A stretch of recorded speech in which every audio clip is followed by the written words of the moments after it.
자, 기도는 오늘 십계명을 기도 삼아 한번 바쳐보겠습니다. 어디 있느냐? 87페이지. 87페이지에 십계명이라고 있습니다. 그래서 성호경 끊고 십계명을 한 줄, 제가 먼저 읽으면 여러분들이 따라 읽는 식으로 읽고 마지막에 다시 성호경을 끊을게요.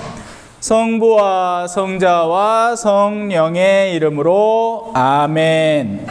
일 한 분이신 하느님을 흠숭하여라. 따라, 준비가 아직 안 됐구나. 자, 87페이지에 보면 밑에 1, 2 이렇게 나와 있는 데가 있지요. 제가 한 줄을 읽으면 여러분들이 그 줄을 따라 읽으면 됩니다. 자, 다시 시작. 1. 한 분이신 하느님을 흠숭하여라. 2. 하느님의 이름을 함부로 부르지 마라. 3. 주의를 거룩히 지내라. 4. 부모에게 효도하여라. 다음 장. 5. 사람을 죽이지 마라. 6. 간음하지 마라. 7. 도둑질을 하지 마라.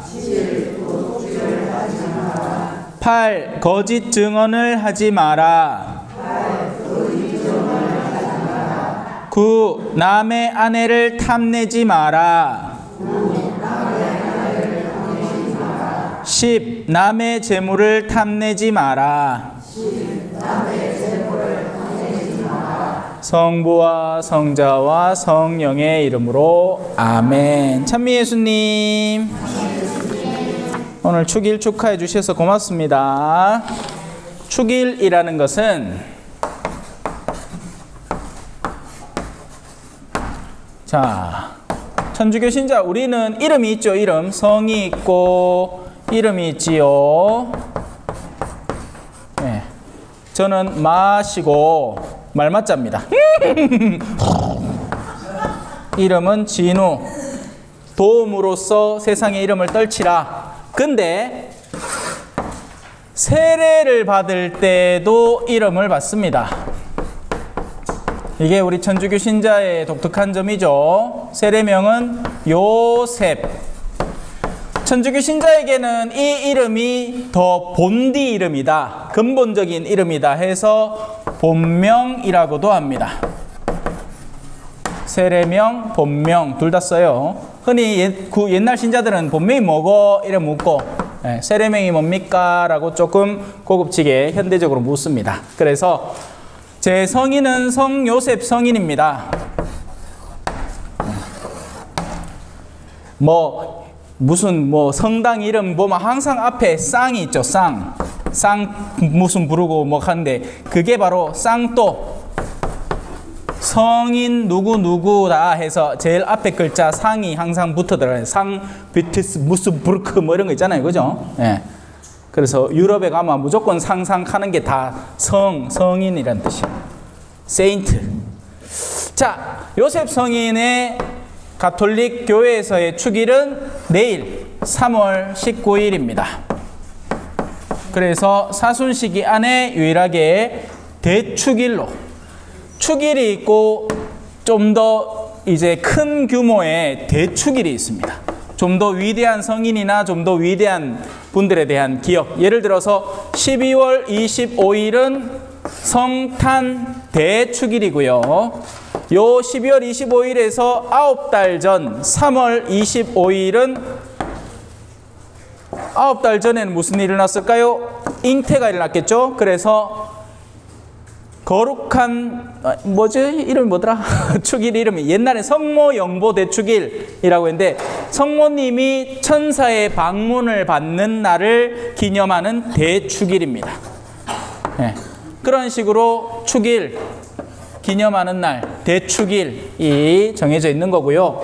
그래, 여러분들도 이제 뭘 해야 돼? 세례명을 정해놔야 됩니다. 이제 얼마 안 남았어요. 이제 한 달 남았죠. 그래서 세례명은 이런 성인의 이름을 주로 골라서 씁니다. 세례명을 고를 때는 뭘 골라야 하느냐? 모르지 뭐. 그죠? 모르지. 모르니까 어떤 걸 고르느냐?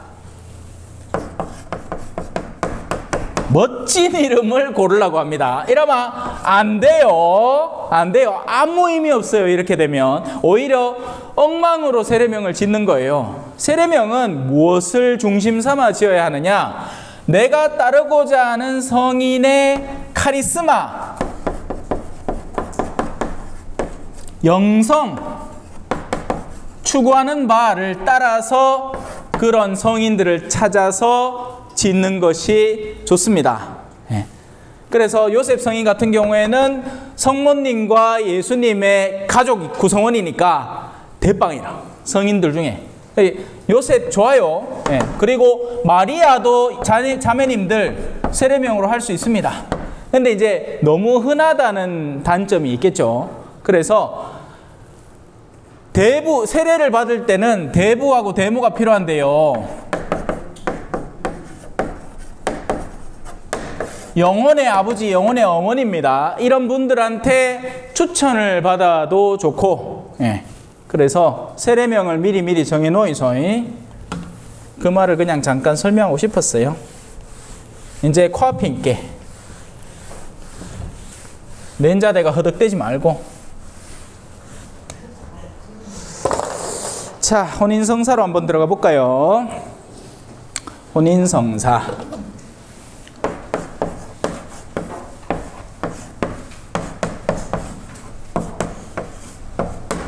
아까 세례명에서 한 개 더. 멋진 이름 아니면 자기 생일 날짜에 성인을 대뜸 골라가지고 하는 경우도 있는데 될 수 있으면 이러지 말고 이러면 기억하기는 좋겠죠. 근데 굳이 그래야 할 이유가 전혀 없습니다. 여러분들이 존경하고 싶은 성인, 그걸 어떻게 아느냐? 모르니 대부대모님한테 추천해 달라 라고 하는 게 바람직하죠. 우리 자매님은 이미 세례를 받으셨잖아. 세례명이 뭡니까? 글라라. 글라라. 빛나다. 반짝반짝 빛나다 라는 뜻일걸? 자세한 건 잘 모르겠습니다. 그러니까요. 옛날에는 그래 많이 했거든. 지금도 그래 합니다.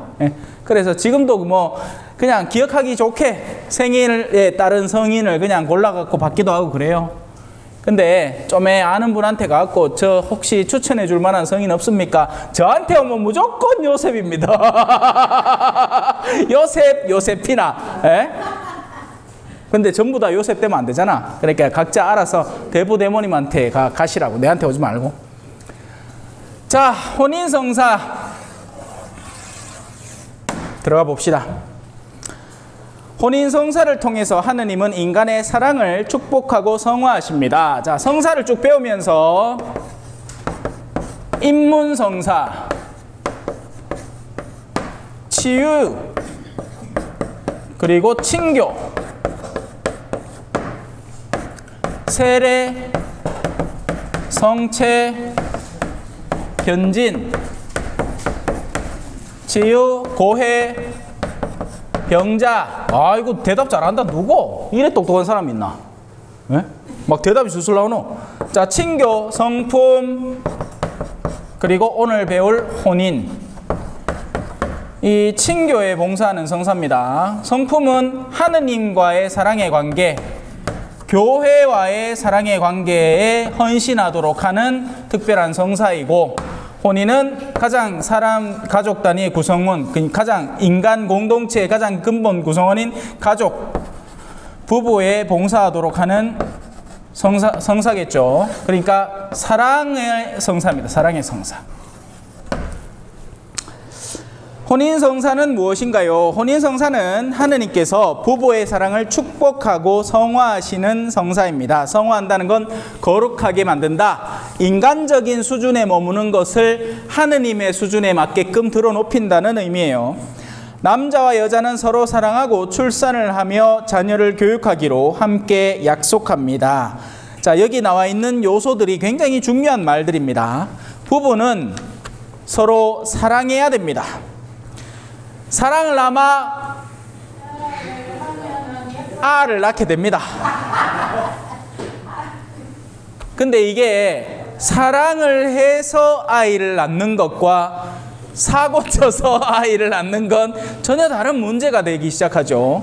예. 그래서 첫 단추를 잘 끼워야 하는 것이고, 이 교회가 혼인성사를 왜 근본적으로 가르치고 있느냐? 혼인의 가치를 보호하고 존중하고 이 중요하게 여기기 때문에 그렇습니다. 이게 흔히 가톨릭 교회는 뭐 그래 혼인을 복잡하게 해가 사람을 귀찮게 하노가 아니라, 혼인이라는 것이 더할 나위 없이 소중한 가치이기 때문에 지키고 보호하고 존중하고 성화하기 위함이 목적입니다. 예. 이게 엄청 중요한 거라고요, 이게. 예. 그래서 여기에서 혼인을 원래 부부의 근본적인 사랑, 그리고 자녀의 출산, 그리고 자녀의 교육, 성장, 표현이 뭐죠? 자녀를 교육, 출산한 뒤에 자연스럽게 교육까지. 근데 이 교육이라는 면모를 우리는 그냥 서울대 수능 이런 것만 교육이라고 생각하죠. 아닙니다. 그건 지능을 집어넣는 기술적 과정이고, 진짜 교육은 참된 성장을 이루도록 하는 게 교육이죠. 한 사람이 올바로 성장하게끔 껍데기의 육체적 성장과 지능적 성장과 영혼이 무엇보다도 성장해야, 거꾸로 사람의 영혼이 클 때 지가 알아서 공부도 필요에 의해서 하게 되고, 또 사람의 영혼이 올바로 성장해 있을 때 육체도 올바로 돌보게 됩니다. 맞겠죠? 예를 들어 영혼이 엉망진창이야, 내가 내 속이 시커매, 그러면 사람이 그걸 스트레스로 항상 느끼게 됩니다. 이 가책이라고 하죠. 가책. 영혼이 어두울 때 느끼는 내면의 괴로움을 가책이라고 합니다. 이 가책을 잊기 위해서 술이나 여러 가지 중독 상태, 성까지도 빠져들게 되는 거예요. 사람이. 이런데 뭐라고 하죠? 습성을, 징크스가 아니고 이거 뭐라 하노? 어디에 빠져드는 거. 하여튼 이 내면의 어둠이 존재를 할 때 그게 정신적인 스트레스로 변화하게 되고, 그 스트레스를 없애기 위한 수단으로 쾌락적인 수단에 기대기 시작하게 되는 거죠. 집착하게 되는 거죠. 그러면 거기에 나서서 술은 간을 망가뜨리고, 간 때문이야, 피로는 간 때문이야. 성은 여러 가지 것들을 또 불러오죠. 성적인 어떤 성병이라든지, 또 아니면 성에서 뭐가 나옵니까? 낙태가 자연스럽게 나옵니다. 즐기기 위한 성만을 썼기 때문에 그 결과는 싫은 거예요. 당연스러운 건데, 사랑을 하면 아이를 낳고 출산을 하고 그 열매를 수용하고 받아들이는데, 심지어는 부부 안에서도 그렇단 말이에요. 부부의 사랑은 자연스럽게 이걸 기대해야 하는 건데, 우리는 이제 인구 조절을 한다느니 뭘 한다느니 하면서 안 되는 임신을 억지로 시키다가도 낙태를 하고. 여러분, 인공수정이라는 건 두 가지 의미의 인공수정이 있는데, 원래 남자와 여자의 이 정자와 난자를 순탄하게 만나도록 도와주는 진료를, 그것 또한 인공수정이라고 할 수 있는데요. 근데 우리가 통상적으로 하는 인공수정이라는 건 그런 게 아닙니다. 호르몬제를 억지로 집어넣어서 난소를 몇 개를 뽑아내고 그걸 다 수정을 시킨 다음에 그 중에 건강한 거 골라서 쓰고 나머지는 폐기 처분 혹은 냉동 보관을 하는 게 인공수정입니다. 그럼 이 과정을 뭐라고 하느냐? 낙태라고 하는 겁니다. 그래서 교회는 이걸 안 된다고 하는 거예요. 피임기구도 쓰면 안 되고요. 정상적인 것은 정상적인 임신 기간에 대한 측정, 자연주기법이라고 합니다. 이거 계산할 수 있고 알 수 있습니다. 이 임신 기간을, 만약에 아이를 낳고 싶지 않거들랑 그 기간을 피해서, 그래서 절제가 기본입니다. 부부라고 해서 무턱대고 그냥 갖다 막 쓰라는 게 아니라 서로의 기간을 존중을 하고 하면서 충분히 사랑을 만끽해야 하는 거죠. 그리고 그렇게 해서 만약에 자연스럽게 결과가 다가오면 기쁨으로 받아들이고 키워내야 하는 겁니다. 이게 혼인이, 그리스도교의 혼인이 근본적으로 가진 바람직한 과정이에요. 그런데 현대사회는 이걸 다 망가뜨려 놓고 있죠. 예. 결국에는 이거지 뭐. 돈에 대한 욕구 때문에 준비가 안 됐다. 뭐 그래서 사람들의 생각이 세속화적으로 변하기 시작하면서 이 사랑도 늦게 하고, 늦게 하니 애도 안 낳아지고, 애가 안 낳으니 인공수정으로 들어가고 뭐 이러면서 영혼의 구멍들을 뻥뻥뻥뻥 내기 시작하는 겁니다. 혼인을 올바로 존중하지 않고 엉망진창으로 만들어 놓는 거죠. 자, 그래서 가톨릭 교회는 이 혼인 성사를 통해서 무엇보다도 혼인을 소중히 여기는 겁니다. 그 누구보다도 혼인을 소중히 여기는 거예요. 귀찮게 하려는 게 아니라 원래 그런 겁니다. 자, 누가 혼인을 할 수 있나요? 별다른 장애 요소가 없다면 누구나 혼인할 수 있습니다. 혼인 성사의 집전자는 누구인가요? 지금까지 무슨 성사의 집전자다 하면 전부 다 성직자들이었죠. 웬만하면 세례는 일반 신자들도 예를 들어서 대세와 같이 죽을 위험에 있을 때 집전할 수 있지만 그 나머지는 거의 대부분 성직자에게 할당되어 있습니다. 그죠? 그런데 혼인의 집전자는 사제가 아니라 부부 당사자들이 집전자가 됩니다. 혼인하는 부부가 바로 혼인 성사의 집전자가 됩니다. 교회의 성직자, 주교, 사제, 부제는 둘의 일치를 축복하는 자격 있는 증인으로 나서는 거죠. 혼인 성사의 목적은 무엇인가요? 혼인 성사의 목적은 부부 상호 간의 일치와 상호 증여이고, 상호 증여인데 서로가 서로를 내어주라는 거죠. 근데 현대 혼인은 서로가 서로를 빨아당기려고 작정을 해요. 내가 저 사람에게 얼마나 이득을 얻을 수 있나를 따지고 들기 시작합니다. 적지 않은 영역에. 그래서 심지어는 뭐 그런 것도 있대요. 혼인 전 계약서. 그런 것도 있다더라고. 뭐 니는 설거지하고 나는 빨래하고, 니는 뭐 하고 나는 뭐 하고, 그거를 딱딱딱딱딱 나눠 놓는데, 근데 그게 아닙니다. 혼인은 서로가 서로의 부족함을 메꿔주는 노력이지, 이게 서로가 서로를 정확하게 파악하고 완벽하게 해서 모든 걸 준비해 놓고 계약서를 딱딱딱 써가지고 하는 건, 이건 혼인이 아닙니다, 사실. 자, 왜? 언젠가는 한계가 틀어질 거거든요. 그럼 그때 연쇄적으로 모든 게 파괴되기 시작합니다. 서로를 내어줘야 돼요. 그러니까 사랑이라는 개념 자체가 다른 겁니다. 나한테 좋은 걸 빨아당기는 사랑이 아니라 내가 나를 희생해서 그를 품어주는 사랑으로 상호가 그렇게 바뀌어 가야 하는데, 뭐 말이 쉽죠, 그죠? 이게 말처럼 안 되잖아. 자, 그리고 혼인 성사의 목적은 자녀의 출산과 교육입니다. 혼인은 어떤 속성을 지니고 있나요? 혼인은 다음과 같은 속성이 있습니다. 단일성, 한 남자와 한 여자의 결합을 말합니다. 그래서 오직 죽음만이 이 결합을 깰 수 있어요. 그리고 두 번째, 불가해소성. 이혼이 존재하지 않습니다. 일단 한번 결합되고 나면 그 혼인은 어떻게든지 보존되고 존중받아야 합니다. 자, 부부애와 신의, 사랑의 서약을 하고 그것을 지켜야 하는 거죠. 그래서 자, 이걸 설명을 좀 깊이 들어가야 되는데요. 세상의 혼인은 A와 B의 결합입니다. 그래서 이건 계약이고, 이 계약은 쌍방계약이니까 누가 계약을 수틀리게 하면 얼마든지 상호간의 협의하에 파기할 수 있습니다. 이게 뭐죠? 이혼이죠. 근데 아까 교회의 결합은 뭐라고 했어요?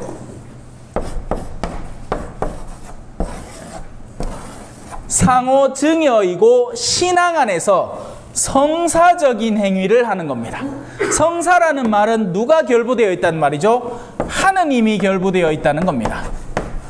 그래서 혼인 성사는 두 사람 사이의 결합이 아니라 하느님과의 일치를 향해서 나아가는 과정에 있는 겁니다. 하느님이 이 둘을 결합시키는 거예요. 그래서 야는 야를 싫어할 수 있지만 하느님과의 결합을 깰 수 있습니까? 못 깨죠. 그러니 하느님 안의 결합은 계속 유지가 되니 이혼이 존재할 수가 없습니다. 한 사람이 먼저 영원의 나라로 들어갔을 때, 그래서 사별한 경우에는 예외적으로 그게, 왜냐하면 죽을 때까지니까. 하지만 그거 아니면 이혼이 어떻다? 없다. 이혼은 존재하지 않는다. 자, 가톨릭교회의 혼인은 언뜻 살짝 복잡하게 느껴질 수가 있는데 핵심은 너무 간단합니다. 절대 안 깨어진다. 이게 핵심입니다. 두 사람이 하느님을 앞에 두고 맹세를 하는 거기 때문에 그 결합은 절대 깨어지지 않습니다. 성품성사도 비슷한데요. 성품성사를 일단 한번 봤잖아요. 그러면 환속이라는 얘기가 있습니다. 환속은 뭐냐? 신부가 신부 옷을 벗는 겁니다. 직분에서 면직당하는 거예요. 파면당하는 거죠. 근데 성품성사는 사라지지 않습니다. 인호가 새겨진 거기 때문에 근데 그렇다고 해서 그럼 직무를 수행할 수 있느냐? 미사 드릴 수 있느냐? 못 줍니다. 그건 교회가 그 사람에게 그 직무를 막았기 때문에, 직무에서 배제되었기 때문에 그 사람은 그걸 할 능력이 없지만 성품 자체는 계속 보존되는 겁니다. 다만 독신에 대한 것은 교황청을 통해서 풀 가능성은 열려 있습니다. 물론 쉽지는 않겠죠. 예. 독신만 풀지 성품 자체를 푸는 게 아니에요. 혼인도 거의 비슷한 급이라고 볼 수 있습니다. 일단 한번 맺어놓은 혼인은 절대 안 풀리는 거예요. 그러면 언제 보이길래 뭐 성당선 뭐 해갖고 좀 도와주던데요. 예, 뭐냐? 두 사람의 혼인을 재검토해서 혹시나 무효할, 그러니까 애시당초의 결합이 없으면 될 거 아닙니까? A가 자기가 예를 들어서 애를 못 낳는데 속였어. 그 속임을 B는 모르고 둘이 혼인을 했는데 아가 안 생겼어. 뭐 이런 여러 가지 몇 가지 이유들이 있어요. 미성년자를 뭐 함부로 한다든지 그런 여러 가지 이유들. 그래서 그런 혼인에 무효가 될 요소들, 장애가 되는 요소들이 있을 때 그런 것들을 검토해서 무효화를 하는 소송을 통해서 이 A, B의 결합을 없던 것으로, 이 둘은 원래 결합된 적이 없다. 그걸 밝혀내고 다시 혼인에 대한 가능성을 검토하는 겁니다. 그러니 이 무효화 소송이라는 것은 쉽다, 어렵다? 어렵다. 이건 누가 할 수 있느냐? 교회에도 법원이 있습니다. 교회 법원에서 이걸 합니다. 그래서 시간이 엄청 오래 걸리고 소송 서류를 준비해야 되고 그런 일이 있으니 절대로 이걸 고려하지 말라. 여러분들은 어떻게 해야 되느냐? 쉽게 가자. 이런 거는 나중에 절대 여러분들이 세례받기 전에 고민을 잘 해야 됩니다. 지금 사는 남정네하고 계속 살지 말지. 당연히 지금 남정네하고 계속 살아야지. 딴 생각하지 말고. 자, 근데 이게 재밌는 게 뭐냐? 비신자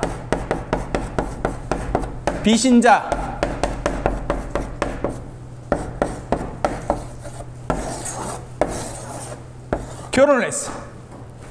이걸 뭐라 하느냐? 사회에서 한 혼인이라고 해서 사회혼이라고 합니다. 교회는 이 결합을 어떻게 하느냐? 우리 신자 아니니까 상관없다 하느냐? 아니에요. 존중합니다. 그래서 이 두 사람 중에 한 사람이 세례를 받는다. 문제 없어요. 두 사람 다 세례를 받는다. 자동으로 이 사회적인 혼인이 뭐가 된다? 교회 안에서 하는 성사 혼인이 됩니다.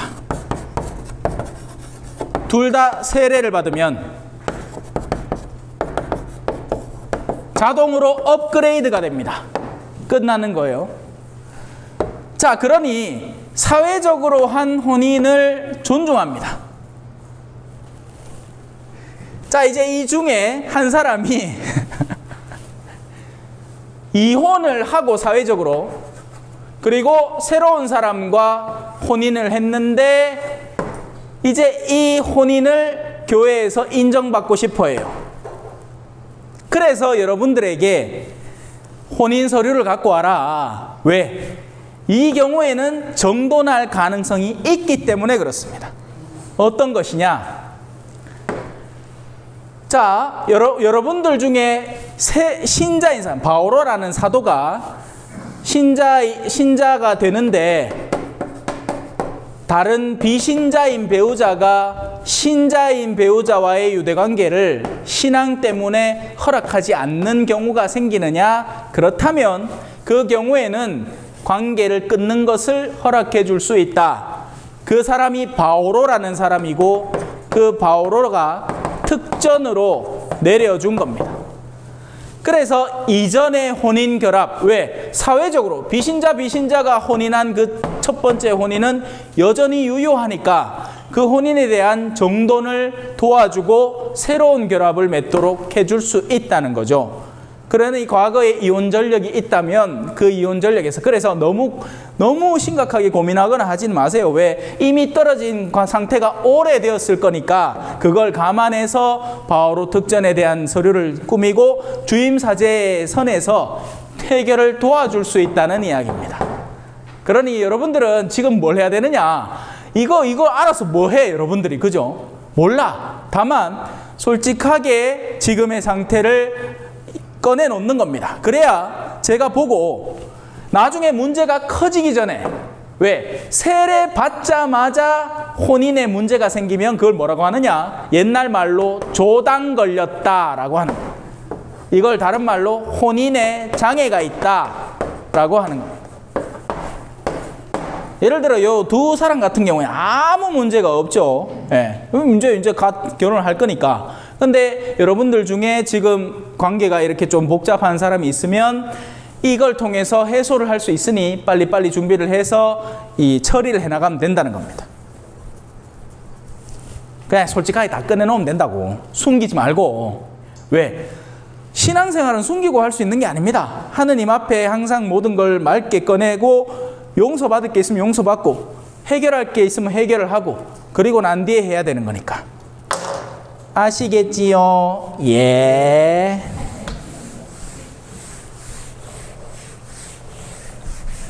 자, 그러면 이제 한 개만 더 그냥 이건 이제 그냥 교양으로 그렇구나 하고 넘어가는 겁니다. 자, 비신자는 사회혼이라고 했죠. 신자는 성사혼이라고 했죠. 예외적으로 요즘 세상에 누가 신자를 만나요? 못 만나요. 없단 말이라 무슨 아들이. 자, 여성분들이 없단 말입니다. 그러면 비신자와 신자는 어떻게 결혼을 하느냐? 비신자는 사실 상관없을 거 아니에요. 내가 뭐 이 사람하고 결혼하면 그냥 예식장 갖고 딴딴따단 끝나는 기지. 근데 문제는 이 신자 측에서 나오죠. 신자가 비신자 혹은 이교 신자, 개신교 신자, 이하고는 어떻게 결혼을 해야 되냐? 교회가 용서해주는 결혼을 합니다. 그걸 뭐라고 하느냐? 관면을 해주는 혼인이다 라고 하는 겁니다. 예를 들어서 아직 세례를 안 받았잖아요. 원하면 지금이라도 혼인을 할 수 있습니다. 관면혼을 하면 되죠. 그리고 난 뒤에 세례를 받으면 자동으로 이 관면혼도 나중에 뭐가 돼? 성사혼으로 업그레이드가 되지만 아름다운 일은 뭐다? 둘이서 세례를 다 받아서 준비된 상태에서 성사혼을 하는 게 제일 이쁘고 아름다운 거겠죠. 그러면 비신자에게 묻는 겁니다. 신자가 신앙생활을 하는 것을 존중해 주겠습니까? 오케이. 신자의 자녀, 두 분에게서 자녀가 나올 건데 그 자녀도 신자는 교육을 시켜야 하는 의무가 있습니다. 신앙의 교육을. 그걸 존중하시겠습니까? 묻습니다. 필연적으로 묻습니다. 그래서 그 어떤 비신자라도 신자하고 관면혼을 했으면 신부님을 앞에 두고 이 두 가지 약속, 신자인 배우자의 신앙생활을 방해하지 않겠다는 것과 자녀들의 신앙생활 교육에 대해서 뭐라고 하지 않겠다, 방해하지 않겠다는 걸 약속을 한 상태로 관면혼을 올립니다. 근데 보통은 안 그런 경우가 더 많죠. 결혼할 때는 애가 다르니까 에이 하고 지가 사인다 하고는 내 인자 뭐라 하느냐? 이제 성당 한번 하루 나가고 이틀 나가고 했긴 해. 어디 자꾸 기 나갔었나? 이렇게 하고 막 못되게 합니다. 예. 이 나쁜 사람이지. 왜? 신부님 앞에 약속을 해놓고는. 예. 그게 관면혼이다. 예. 그래서 어떤 것이든 다 케이스가 도움을 줄 수 있는 케이스가 있으니 주임 신부님과 상의를 그 전에 물론 수녀님에게 다 얘기를 하시고 도움을 받아야 된다라는 이야기를 하는 겁니다. 여러분들이 이런 걸 다 외울 이유는 없죠. 수녀님 얘기할 수님 바로 오시네. 혼인에 대해서 설명을 하고 있었고요. 그래서 혼인에 대한 상태를 미리미리 다 알려주셔서 준비하고 예비될 수 있도록 해야 된다. 이제 한 달 남았으니까 여러분들이 서류 다 냈지요? 안 낸 사람 없죠? 안 내신 분도 몇 분 계십니다. 그래요. 그래서 오늘 이 설명을 들었으니까 그런 것들을 준비해서 다 내고 준비되어서 세례를 받을 수 있도록 하셔야 됩니다. 세례는 절대 강요나 억압이 아닙니다. 그건 끝까지 여러분들이 마지막까지 선택하는 거예요. 가만히 듣고 미쳤나 까이겠는데 뭐 이렇게 생각하신다면 근데 그게 아니잖아요. 그게 아니에요. 도움을 드리려는 거고 이 신앙생활을 맑게 시작하게 도와드리려는 거니까 믿고 맡기셔야 됩니다. 자, 넘어갑시다. 혼인 성사는 누가 만드셨나요? 우리 주 예수 그리스도께서 혼인을 성사의 지위에 들어놓힘으로써 혼인 성사를 만드셨습니다. 혼인 성사의 표지는 무엇인가요? 부부는 자격이 있는 증인, 주교나 사제 또는 부제 앞에서 혼인을 하겠다는 자유롭고 상호작인 서약을 합니다. 그리고 증인은 하느님의 이름으로 부부를 축복합니다. 이렇게 해서 혼인 성사를 살펴보았습니다. 혹시 지금 예비자분들 중에는 오늘 들은 게 뭔 소리인지도 모르겠고 막 황당할 끼고 신자분들은 인저부터 궁금해 오던 거나 질문하고 싶은 게 있으면 오늘 이 자리를 빌어서 질문을 하십시오. 근데 뭐 웬만한 건 다 설명해서 또 모르겠죠, 그죠? 인자 막 생각하려고 해요. 예. 자, 한 번만 더 건드리고 넘어갈게요. 혼인은 첫 번째 결합이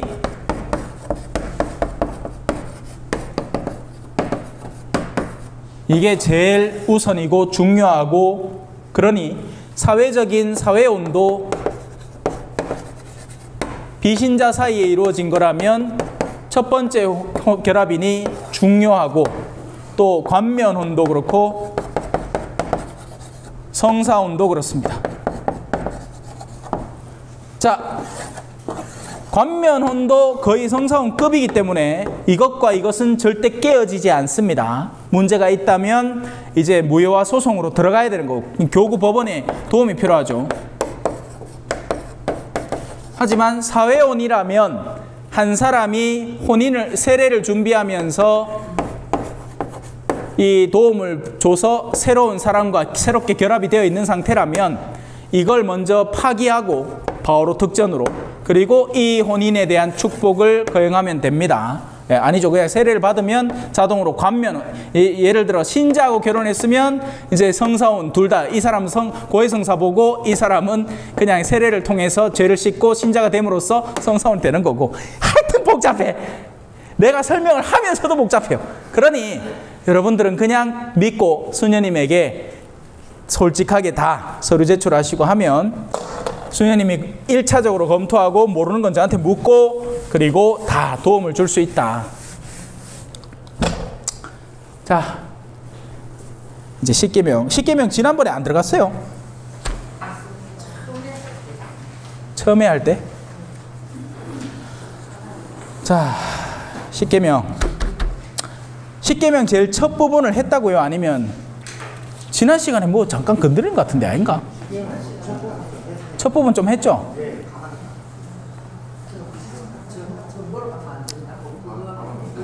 네? 아, 전 보러 가면 안 된다는 거. 뭐 하여튼 그러면 십계명 다시 한번 천천히 봅시다. 자,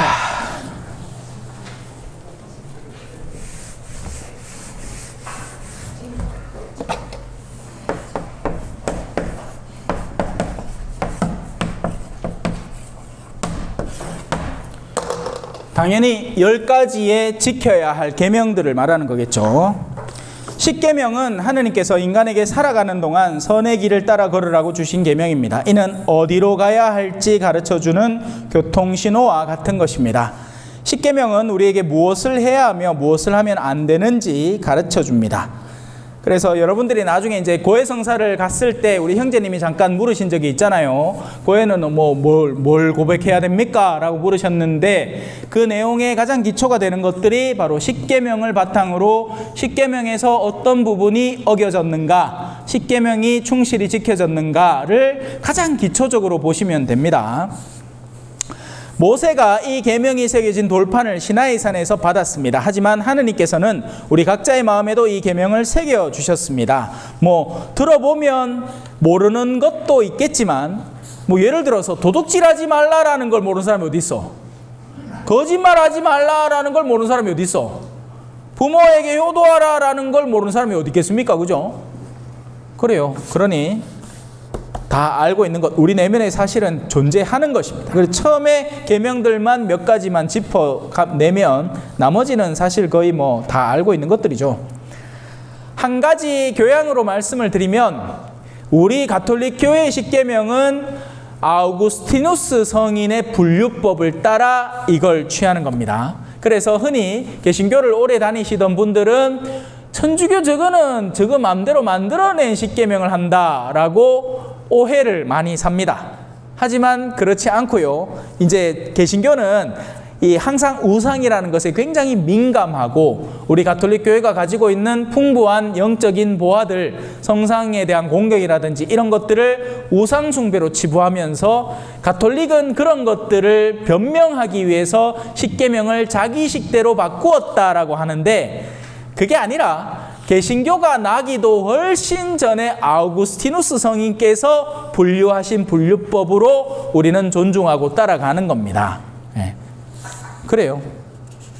아우구스티누스 성인께서 천주교 신작이나 물론 원래는 모두 가톨릭이에요. 그죠? 거기에서 오히려 개신교가 빠져나온 거죠. 그리고 개신교가 빠져나오면서 성경도 원래 개신교가 있기 전까지 다들 모여서 성경의 숫자를 합의하고 정경 목록을 합의한 것을 개신교는 유대교의 분류법을 따라서 가기 때문에 그러니까 굉장히 뭐가 보면 오히려 역설적인 거죠. 예. 그래서 성경 수가 더 적은 겁니다. 우리가 정경으로 치는 것들을 거기에서는 외경으로 쳐버리면서 빼버리니까 6권이 부족하게 되는 거죠. 자, 우리는 계명을 지킬 때 자유롭고 선의 길을 따르게 됩니다. 우리 마음이 이끄는 대로 계명을 거슬러 행동하기 시작하면 죄에 묶이게 되고 악한 길로 빠지게 됩니다. 하느님의 계명은 10가지입니다. 앞선 3가지는 하느님과 우리의 관계, 나머지 7가지는 이웃 형제와 우리의 관계를 담고 있습니다. 십계명은 다음과 같습니다 하고 우리가 시작하면서 읽었죠. 1, 2, 3 요까지 밑에 줄 쫙 꺼놓고 하느님과의 관계, 나머지는 이웃과의 관계라고 적어 놓으셔도 되고 그냥 보셔도 됩니다.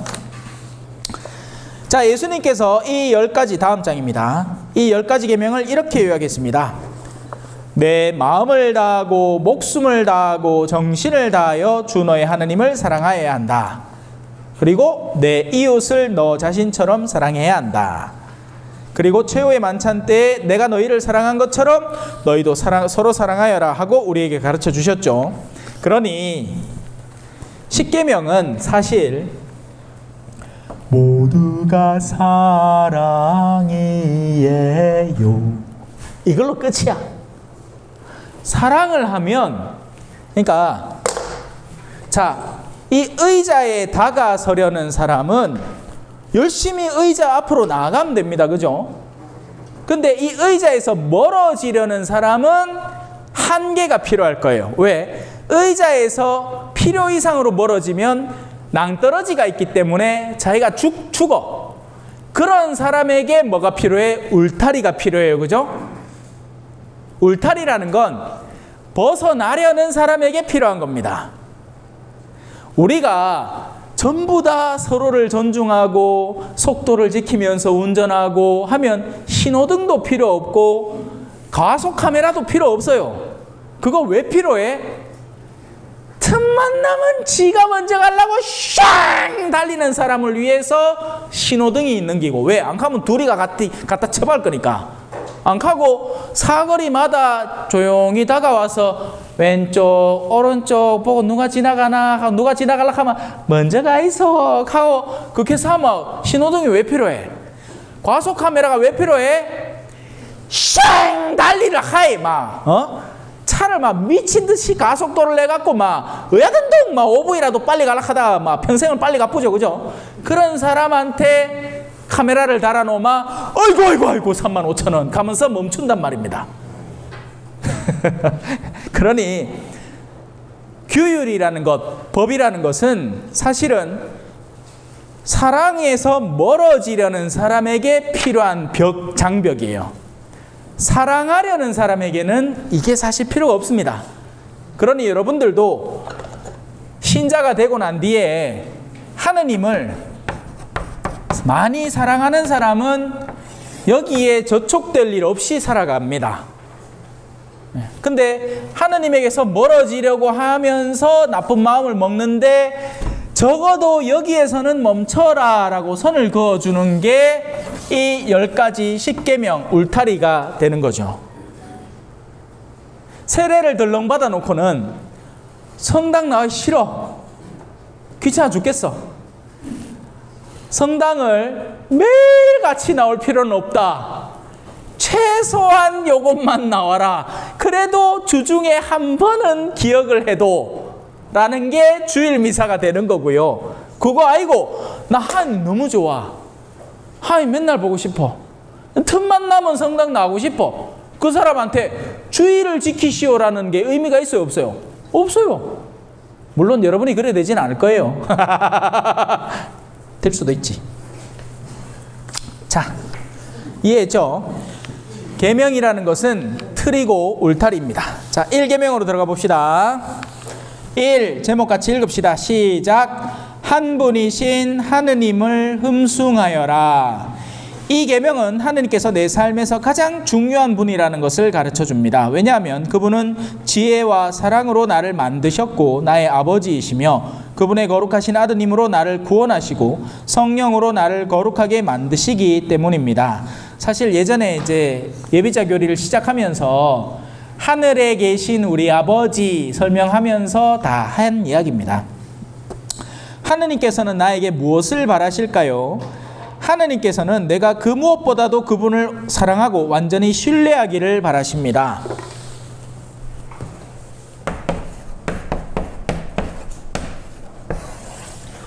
이분에게 모든 선과 사랑과 의로움과 다 있어요. 그래서 인간이 하느님에게 다가서면 다가설수록 원래 만들어진 목적이 뚜렷해집니다. 인간이 왜 존재하느냐? 돈 벌려고, 미친 듯한 건물을 사모으려고, 자기 죽어봐야 막 한평 땅에 샥 들어갈까 말까 한 그거 안 하고 막 미친 듯이 땅을 모으려. 옛날에 톨스토이 이 사람이 참 가톨릭 작품, 그리스도교적 작품을 엄청 많이 써냈죠. 한 사람이 와서는 이 소장농에게 지금부터 네가 걸어 다니는 크기만큼 땅을 주겠다 했어요. 그러니까 이 사람이 그래요? 와 하고는 이제 반나절 동안 이만큼 갔는 기라. 그리고는 또 남은 시간 동안 뭐 열심히 와갖고 이만큼 갔어. 이제 돌아와야 될 거 아니에요. 막 돌아오다가 욕심이 나는 기라. 그래 예락하고 오다가 여수 죽었어. 집단에는 이걸 차지하겠다고 갔는데 결국에는 이 사람이 아이고 안 됐다, 그 묘지나 하나 써줘라 해가지고 지 묘지 하나만 찾고는 죽어붙는 거예요. 인간의 원래 목적은 소유가 아닙니다. 인간의 원래 목적은 하느님을 알고 그분을 사랑함으로써 자신의 가장 본래적인 상태를 회복하는 거예요. 우리는 뭔가를 소유해서 기쁠 거라고 착각을 하고 있는 거지, 실제 그걸 소유해봐야 밋밋해집니다. 여러분 주병진 못 봤어요? 나는 가 볼 때마다 안쓰러워 죽겠어. 집이 어레어레해. 근데 자기한테는 그게 시멘트 관처럼 느껴지는 것밖에 안 돼요. 안에 아무도 없어. 시설 전자동 오만 거 다 달아놨겠지. 최신 전자제품 그래본들 뭐하노? 휑한데. 아니요, 사람은 그 내면의 영혼의 목적을 올바로 추구하지 않으면 아무 의미가 없습니다. 인간은 초월하기 위해 만들어진 존재예요. 그래서 역으로 세상 것을 다 잃고 살아도 영적인 것을 꼭 쥐고 살아가는 사람은 충만한 삶을 삽니다. 반대로 영적인 것을 상실하고 세상 것을 미친 듯이 쥐려고 하다가 죽어버리면 이 사람이야말로 가장 초라한 사람이 되는 거죠. 그래서 하느님을 사랑하는 건 사실은 계명이 아니라 우리에게 있어서는 축복입니다. 축복. 물론 그렇게 느끼기가 쉽지는 않겠죠. 자, 하느님께서는 내가 그 무엇보다도 그분을 사랑하고 완전히 신뢰하기를 바라십니다. 그분은 삶의 어려움 가운데서도 절대로 나를 버리지 않으실 것입니다. 먼저 하느님을 굳게 믿는 법을 배워야 하고 그 뒤에 삶이 나에게 내어주는 좋은 걸 받아들일 줄 알아야 합니다. 하느님을 올바로 믿을 때 삶이 주는 좋은 것도 올바로 끌어안을 수 있게 됩니다. 우리는 사랑하는 법을 몰라도 너무나 몰라요. 자식들을 사랑한다면서 자식들에게 정신적 심리학적 용어로 투사라고 합니다. 내가 못다한 욕구를 투사하기 바빠요. 자식들을 통해서 내 어깨에 뽕 넣으려고 하지 그 자식들이 본래적인 달란트, 자기가 갖고 있는 재주로 정말 기뻐지는 것을 내가 원하는 게 아니에요. 그건 이기적인 사랑이죠. 탐욕스러운 사랑이고 나의 노후 보장을 위해서 자녀를 엄청 성공시키려는 이기적인 사람들이 되는 겁니다. 그래서 우리는 뭐가 사랑인지를 올바로 배워야 사랑도 올바로 하게 되는 거예요. 그게 하느님을 굳게 올바로 믿는 법입니다. 하느님을 믿는다는 게 광신에 빠지라는 얘기가 아닙니다. 오히려 하느님을 올바로 믿으면 이성이 밝아집니다. 세상 똑똑하다는 사람들이 오히려 맹목적이지 않습니까? 욕심내는 사람 옆에서 쳐다봤어요. 지는 한껏 욕심내고 있는데 주변에서 다 아는데 지는 엄청 똑똑하게 일을 처리하고 있다고 착각을 하죠. 세상 어리석은 사람이 그 사람입니다. 안 그래요? 그런 사람 못 봤습니까? 저는 툭하면 보는데 예? 식당에 밥 먹으러 가고 옆 테이블에 뭔 소리 하나 다 들리거든. 내 혼자 가면 신부복 딱 입고 가면 갑자기 주변이 조용해지고 평상복 입고 가면 막 신부인지 뭔지 모르니까 막 옆에서 막 오만 소리 다 하는 겁니다. 그러면 듣고 있으면 너무 재밌어. 예. 자, 원래 세상이 나에게 주는 모든 것은 하느님의 선물입니다. 그래서 세상이 주는 좋은 것들, 지나가는 들꽃들, 예? 이쁜 벌레들, 예? 그런 것들 잘 볼 줄 알아야 돼요. 하느님께 신뢰를 두기 위하여 무엇을 조심해야 할까요? 하느님에 대한 그릇된 믿음을 피해야 합니다. 아까 제가 얘기했던 맹목적 신앙이라고 할 수 있는 거죠. 흔히 가톨릭 신자들은 이렇게 간주를 합니다. 그분을 엄격한 아버지로만 생각을 하는 경우가 많습니다. 이게 지키라는 게 워낙 많으니까 안 지키면 큰일 나고 나를 후드려 팰 것 같은 아버지. 옛날부터 아버지상을 그렇게 가져오는 분들이 많아요. 네. 특히나 우리 한국 사람들은 그런 데 익숙해져 있습니다. 계명과 율법적이고 뭔가 딱딱 지켜서 내가 뭔가 했다라는 느낌을 받는 거죠. 근데 우리 아버지는 사실 그런 분이 아니에요. 우리 아버지는 한편으로 아버지이고 한편으로 어머니입니다. 엄마가 자식이 뭘 해야 이뻐요? 그냥 이뻐요. 뭘 안 해도 이뻐. 다만 나쁜 짓만 안 하면 됩니다. 뭘 잘하고 애기가 왜 풀밭에서 놀다가 엄마 출났고 토끼풀 꽃이라 내가 반지 만들었자 하면 솔직히 그 반지가 좋겠습니까? 10kg짜리 다이아 반지가 좋겠습니까? 다이아 반지가 좋지! 하지만 우리 애가 내 걱정해서 만들어 왔잖아. 그 마음이 이쁜 거죠. 하느님 눈에는 그런 시선이 있는 거지 우리가 뭐 하루 기도 1단 할 거를 막 5단 바치고 100단 바치고 애가 막 미친 듯이 뭘 성과를 내가지고 갖다 바치야. 어디 보자. 이 꽃바구니 얼마고? 36,000원. 그래, 니는 36,000원짜리 꽃바구니를 냈네. 됐다. 이 칸은 아버지가 아니라고. 그냥 나를 위해서 생각해서 요거 하나만 갖다 줘도 아이고 네가 나를 걱정해주는 마음이 너무 이쁘다. 꽃 다 들고 가라 할 아버지라니까. 근데 가톨릭 신자들은 이게 잘 안 돼요. 또 반대도 위험합니다. 무슨 말이냐? 하느님이 자비롭다고 내가 뭔 짓거리를 해도 다 용서해 주겠지 라면서 회개하지도 않고 계속해서 반복해서 악습에 젖어드는 것도 위험합니다. 그런 사람도 봤거든. 하나님 자비롭다며. 하나님 다 용서해 줄까 아이가?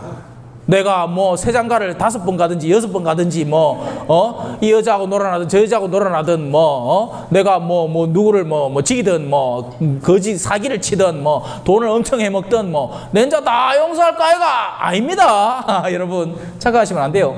하느님은 자비의 하느님인과 동시에 정의의 하느님. 자, 그래서 그런 그릇된 하느님에 대한 신앙관에서 벗어나야 합니다. 하느님을 올바로 믿고 이해해야 됩니다.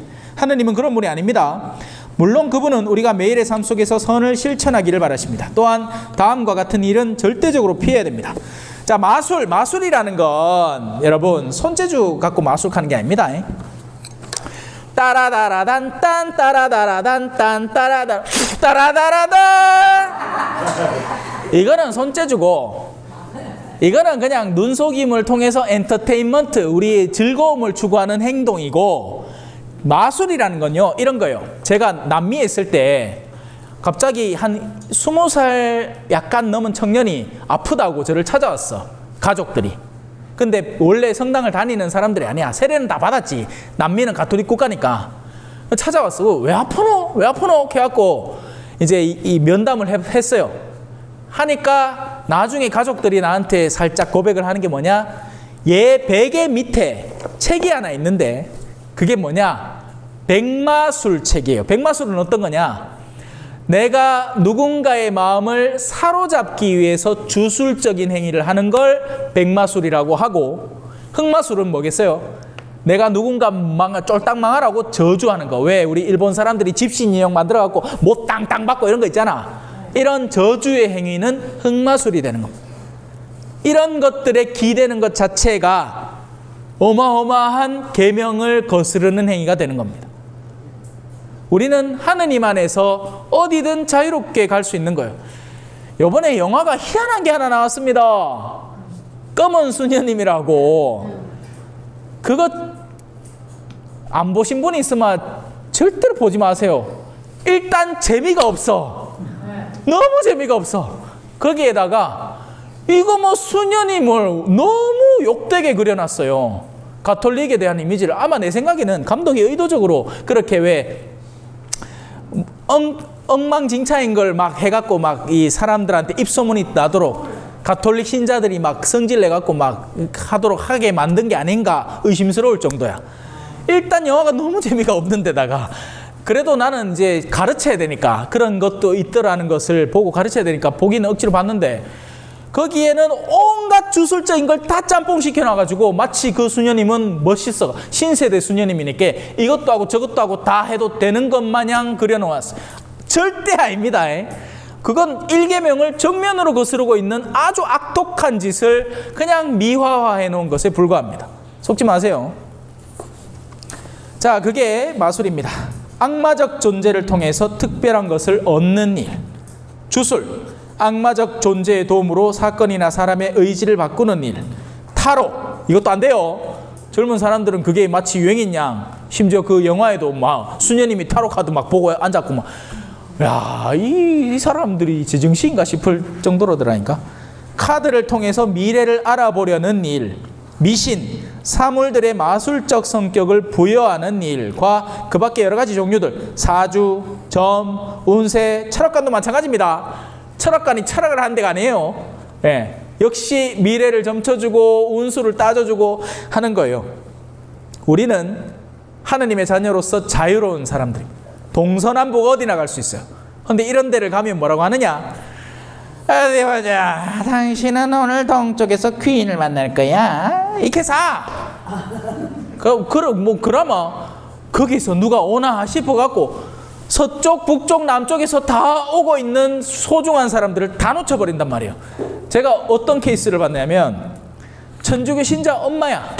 근데 신자인 딸이 결혼을 이제 앞두고 있는데 사주를 보고 온 거예요. 엄마가. 천주교 신자 엄마가. 그래 놓고는 사주가 엉망이 나왔어. 그러이 딸한테 야야 니 그 사람하고는 결혼하지 말라고 난리를 치는 거예요. 딸이 하도 답답해갖고 날 찾아온 거야. 이 사람이 지정신인가 싶어. 우리는요 절대로 그런데 근처에 가서도 안 됩니다. 자, 결정적인 증거를 하나 드릴게요. 이 무속을 하는 사람들이 흔히 쉽게 증언하는 게 뭐냐? 자기가 믿고 있는 신들의 명을 듣지 않았을 때 어떻게 한다? 아프게 합니다. 그 어떤 천사도, 그 어떤 선한 영적 존재도 누군가를 해코지 하는 일은 절대로 하지 않습니다. 그 자체로 이 무속이 만약에 거의 뭐 한 90%는 가짜, 입잔재주로 하는 거고, 횡여, 영적인 것과 어떤 소통을 하고 있는 존재가 있다 하더라도 그 존재들이 선할 영혼일 가능성은 0%입니다. 그런 이들이 여러분들에게 일시적으로 좋은 효과를 내줄 수는 있습니다. 왜? 사탄도 예수님한테 그걸 약속했거든. 이거 전부 다 내가 받은 기다. 그러니 원하는 나한테 무릎만 꿇으면 당장 줄 수 있다. 하지만 악마는요, 준 만큼의 몇 배를 회수해 갑니다. 마약 같은 거예요. 마약이 싫어서 합니까? 아니거든요. 마약을 하면 기분이 좋거든. 그러니까 프로포폴이니 뭐니 뭐 하고 앉았는 거예요. 돈 많고 유명한 사람들이. 왜? 뭐 능력 되겠다, 돈도 많겠다, 뭐 그걸 갖고 뭐 할 거야? 쾌락을 증진시키는 데 써야 될 거 아니에요. 그러니 술, 담배, 마약, 성 이런 데 막 빠져드는 겁니다. 그럼 나중에 어떻게 돼? 다 되갚아야 돼요. 절대로 좋은 게 아니잖아. 악마는 여러분들에게 일시적인 좋아 보이는 것을 줄 수 있지만, 사업의 성공, 뭐가 잘 되는 것 같아 보이는 것. 하지만 결국 여러분들의 내면을 피폐하게 만들어서 여러분들을 완전히 파괴하고 망가뜨려 버릴 겁니다. 혹시 집에 부적 있거든, 오늘 집에 가서 당장 뜯고 당장 파괴하세요. 그게 싫으면 다음부터 교회반 안 나와도 됩니다. 진짜. 그걸 양다리를 걸쳐 가겠다? 저는 절대 용납 못합니다. 그러고서도 여기 나오는 사람은 정말 음흉하고 탐욕스러운 사람이고, 그게 아니면 당장 오늘 가서 다 찢어요. 몇십만 원 줘서 상관없어. 손해보는 게 아니에요. 도로 얻는 거지. 그래요. 혹시 지금 빤스에 몇 명 넣어놓고 있는 거 아이가? 저 화장실 가 빨리 찢으세요. 자, 그래요. 아니지, 내가 그 빤스를 와보노. 자, 간단하게 말하자면 하느님은 우리 삶의 첫째입니다. 왜냐하면 우리 존재가 그분에게서 나와 그분을 향해 나아가기 때문입니다. 성부와 성자와 성령의 이름으로 아멘. 영광이 성부와 성자와 성령께 처음과 같이 이제와 항상 영원히 아멘. 성부와 성자와 성령의 이름으로 아멘. 수고하셨습니다.